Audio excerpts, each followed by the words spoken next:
Our studio guest tonight has played 130 games for BYU. Only 14 players have ever played more games in a BYU uniform, and that number will continue to shrink, of course, as the season goes along. By the end of the year, he'll likely end up with the second most games played in Cougar Hoops history, and, of course, he is a winner. 92 team wins, currently ranked 12th. And he's a 7th in all-time three-pointers made as well. It's part of his game, as we all know. Help me welcome back into Studio C for his latest annual appearance, Trevin Knell. Welcome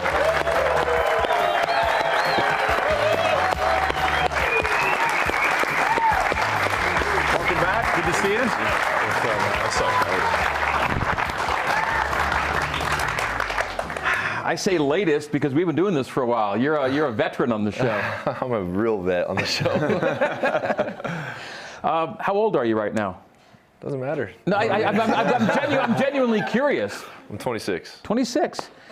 You're an elder statesman. There's a lot going on with that. Yeah, I love it. Let's go. But so when you first came to BYU, it was post-mission. Mm-hmm. Pre-mission, you committed to Cal. Right? Berkeley. We've talked about it before, but just a real quick reminiscence on how that transition occurred to get you to BYU. Yeah, I mean, it feels like forever ago.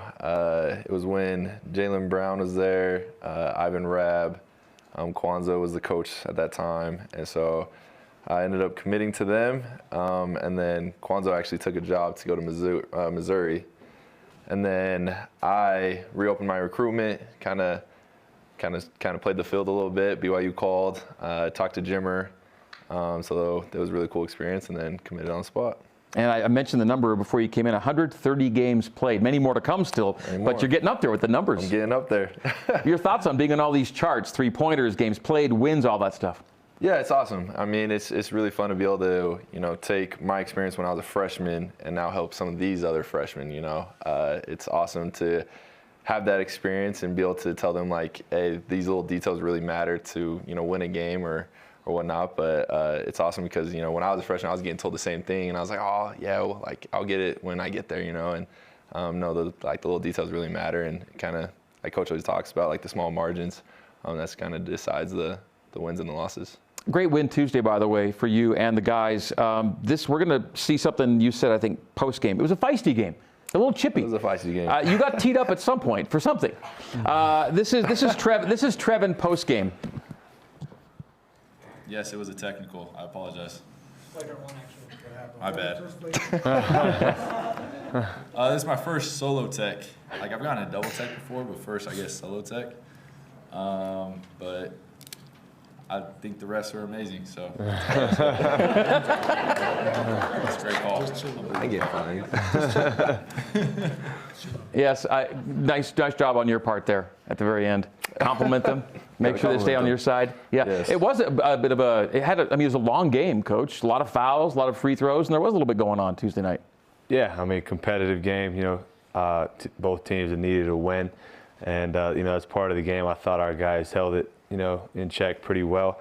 I told Trev after the game, I said, me and you were a lot alike when I was a player, so I kind of turn a blind eye to some of the stuff he does out there, and I can't be too judgmental.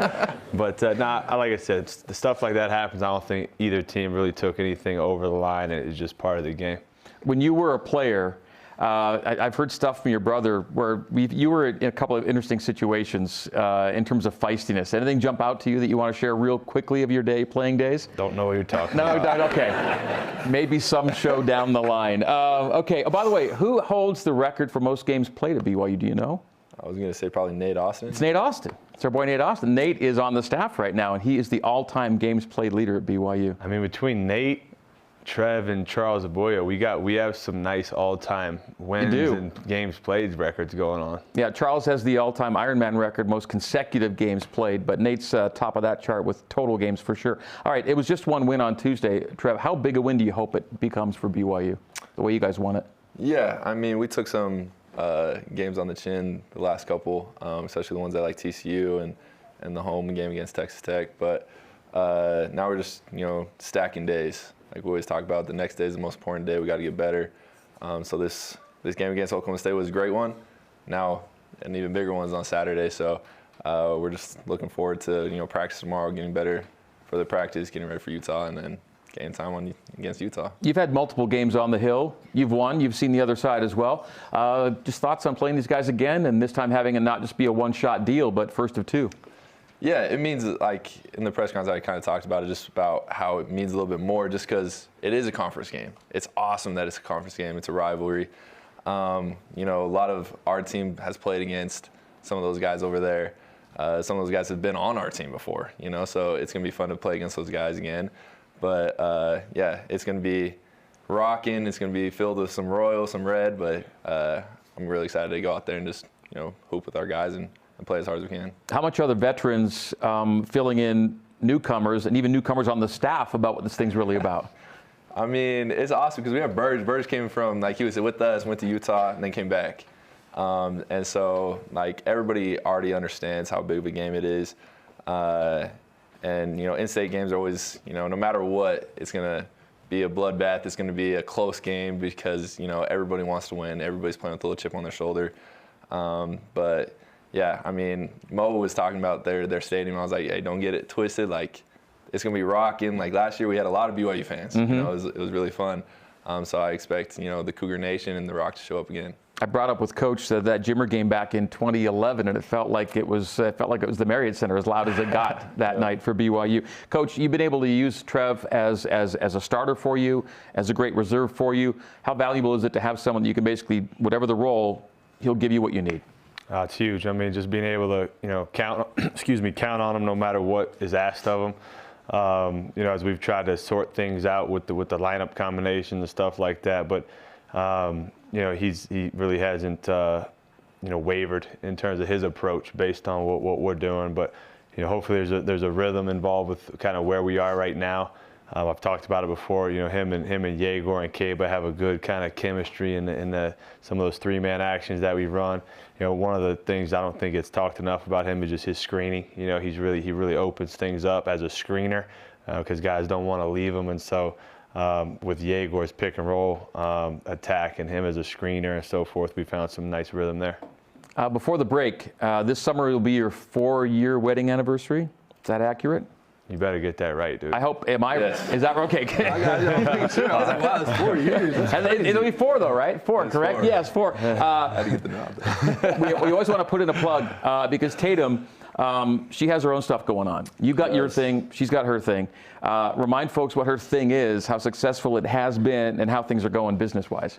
Yeah, I mean, she should be up here right with me, but she started her own business. It's called the Frankie Jane Couture Bridal. And her and her parents, her and her mom really just built it from the ground up. And it's all about the experience. She's kind of a one-man show, so she does everything from calling the designers, getting the dresses in, and everything. So. Yeah, she's really the rock that kind of holds us all together. I should have the website up on the screen, but it is Frankie Jane Couture Bridal. Search it, you'll find it. You'll be happy, right? You'll be excited. All right, coming up, we will have, we're going to test Trevin's top shelf knowledge as BYU basketball with Kevin Young continues. Come back with us and stay around.